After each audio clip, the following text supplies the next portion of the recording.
Hola, ¿qué tal? Bendiciones para todos. Bienvenidos a este encuentro pedagógico que hoy nos convoca para aprender y desaprender tantas cosas que en nuestro trasegar como docentes vivimos. Y siempre he sostenido que el maestro debe ser un ser anfibio, capaz de adaptarse a cualquier circunstancia, a cualquier contexto. Y en efecto, a todas las transformaciones que hoy por hoy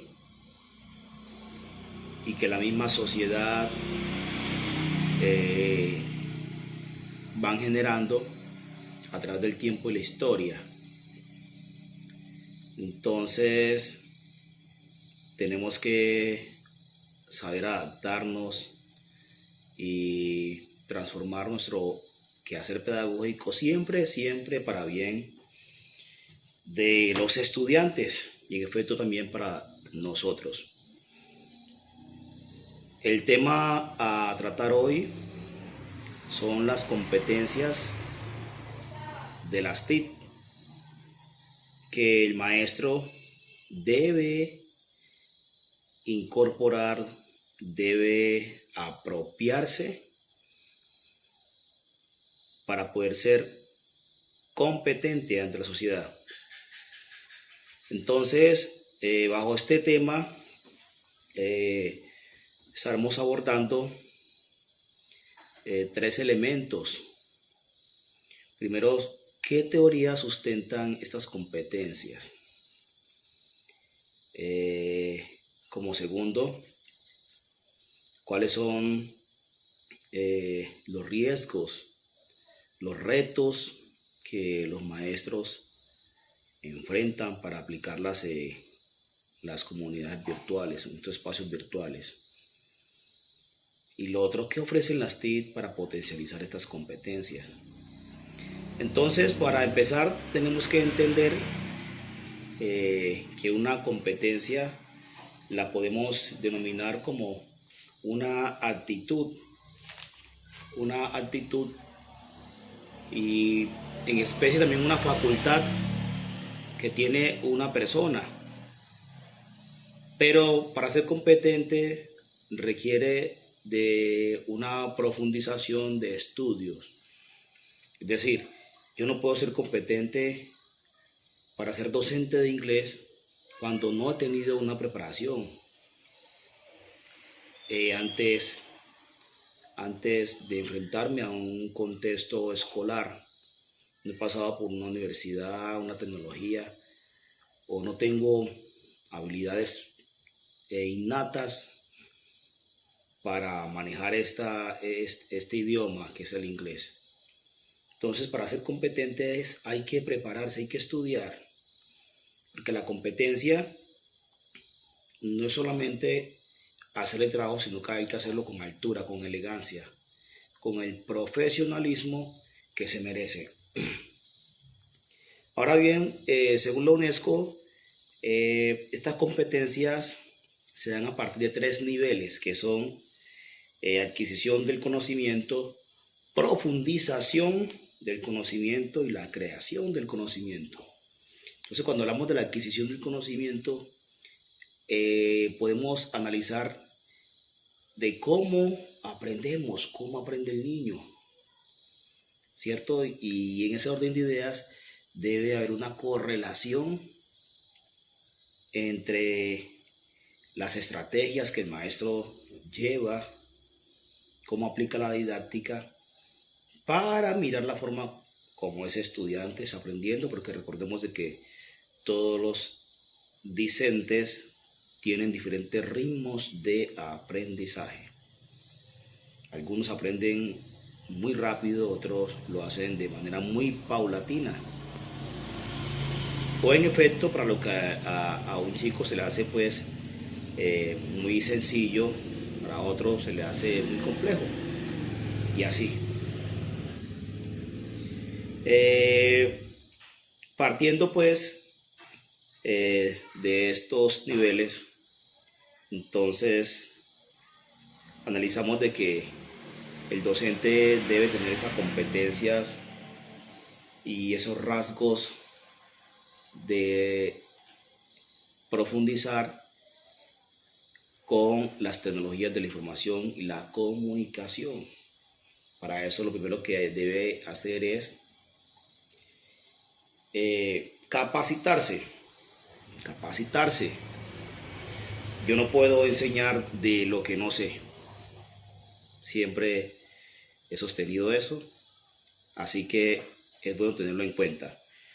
Ahora bien, cuando hablamos de qué teoría sustenta estas competencias, entonces nos remitimos o traemos a colación al señor Lev Vygotsky, un gran teórico de los clásicos que habla de la teoría del constructivismo.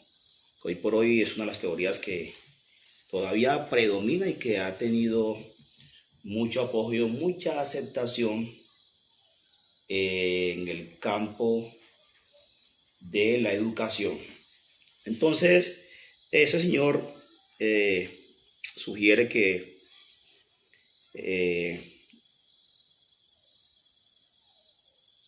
el aprendizaje, el estudiante aquí es el protagonista del aula.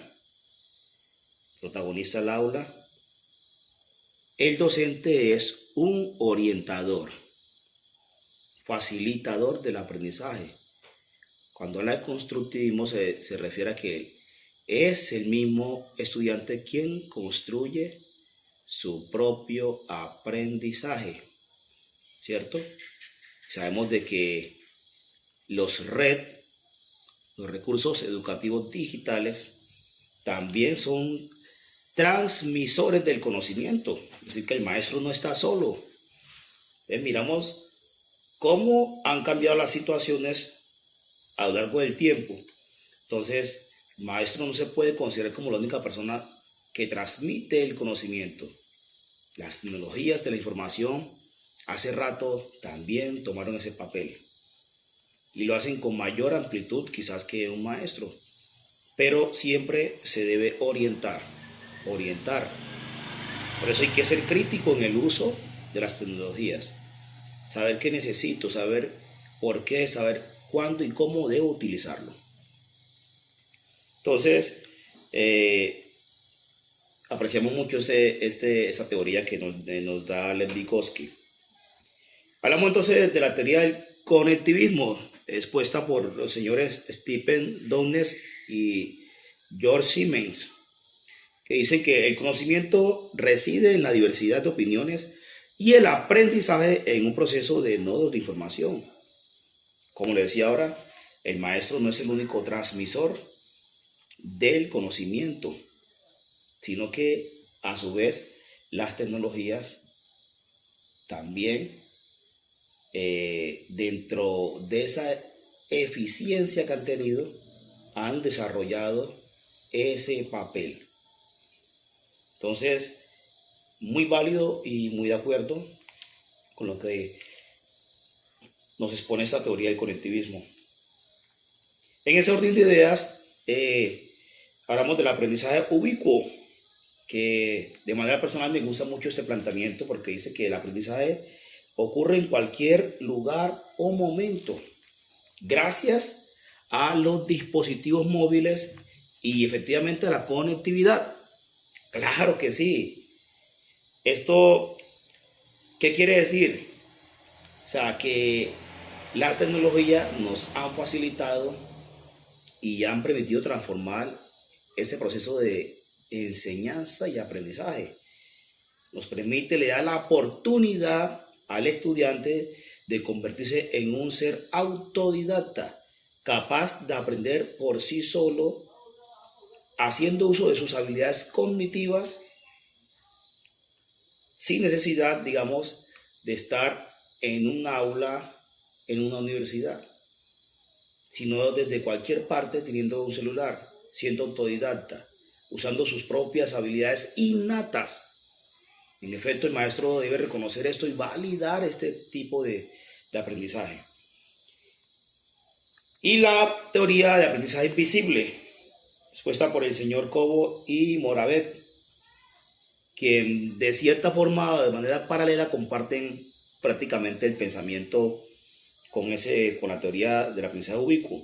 Porque dice que la mayor parte de lo que el hombre aprende se da de forma informal. Claro, de forma informal. Es decir, no de forma técnica. Cuando hacemos de forma técnica, porque debe estar orientado por un profesional.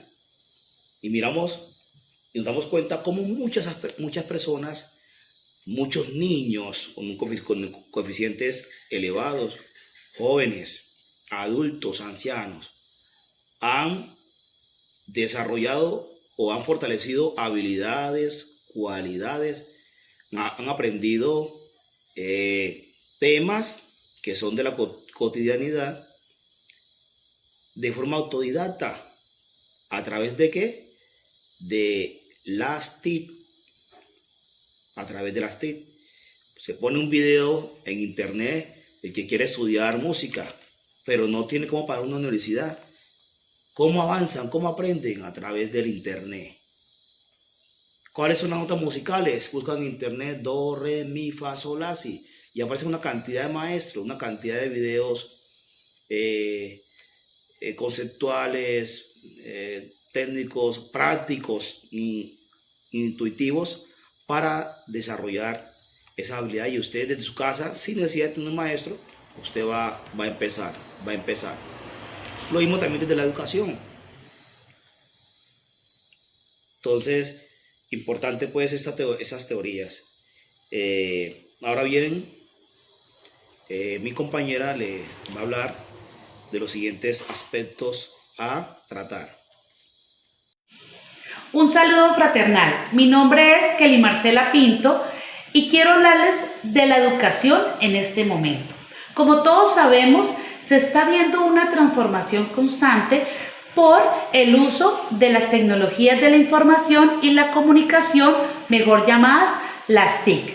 Sin embargo, este cambio ha traído unos desafíos grandísimos para los docentes, puesto que deben dejar atrás lo que ya conocen y traer en este momento los cambios en su metodología, que sean más dinámicas las clases, que sean más innovadoras, pero como todos sabemos, todo es un proceso. En este video quiero hablarles de dos temas muy importantes, y es cuáles son los retos los que estamos viviendo en este momento en cuanto a nuestra pedagogía por las TIC, y la segunda parte es qué ofrecen las TIC para fortalecer nuestras competencias pedagógicas. Quiero hablarles un poco sobre los retos. Uno de ellos, y creería que el más importante, es lograr entrar a una enseñanza virtual que sea significativa para todos los estudiantes. Muchos de los docentes vienen acostumbrados a una pedagogía tradicional y en este momento se deben preocupar porque ese cambio sea para los estudiantes motivacional, que sea interactivo, innovador y que sea directo a cada uno de los alumnos. Ahora, no todos los docentes han tenido la facilidad de capacitarse, aprender constantemente sobre plataformas, sobre todo lo que tiene que ver con el sistema de comunicación, sobre el sistema virtual. Ahora bien, no es difícil, pero muchas veces ¿qué afecta? El tiempo, el espacio, la facilidad de obtener plataformas y unas herramientas digitales. Hay uno de los retos también bastante delicado, es que debemos saber llegarle a los estudiantes para que no se pierda la motivación.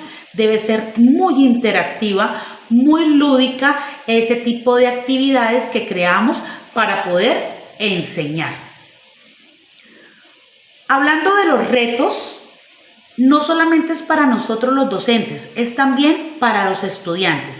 Si hablamos de internet, la falta de internet, la falta de un equipo para que ellos puedan ingresar, un espacio propicio para que ellos puedan adquirir el conocimiento.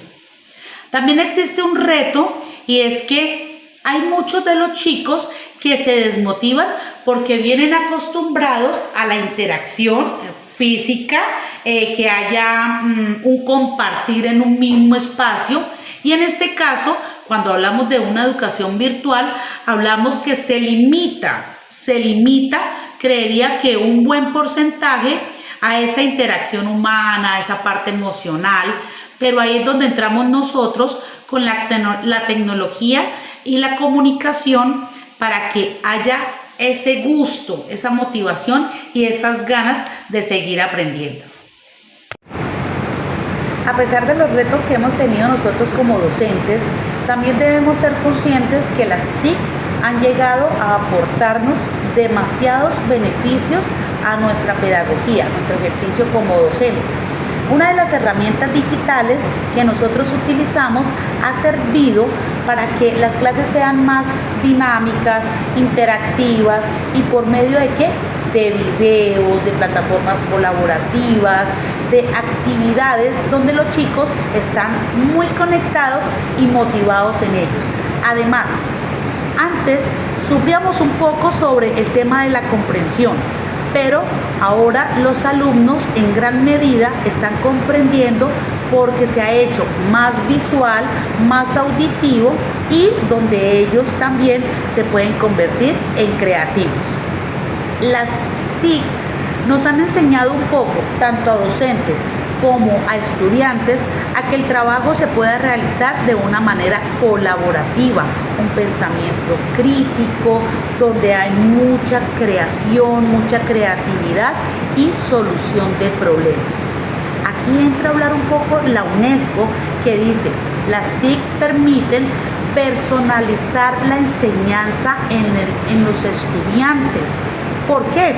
Porque podemos adaptarla a cada uno por medio de cuál es la facilidad que tienen ellos de aprender y que ella sea personalizada. Si se logra que sea personalizada, la convertimos automáticamente en una educación inclusiva y en una educación flexible. Aquí no solamente el beneficio es para los estudiantes, sino también para la adquisición de conocimientos y práctica de nosotros los docentes. ¿Por qué?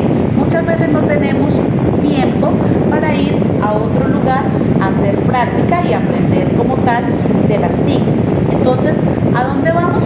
Por medio de capacitaciones, por medio de cursos, por medio de grupos, equipos de trabajo o comunidades que nos podemos comunicar a nivel nacional, a nivel mundial y podemos ir adquiriendo la práctica y el conocimiento.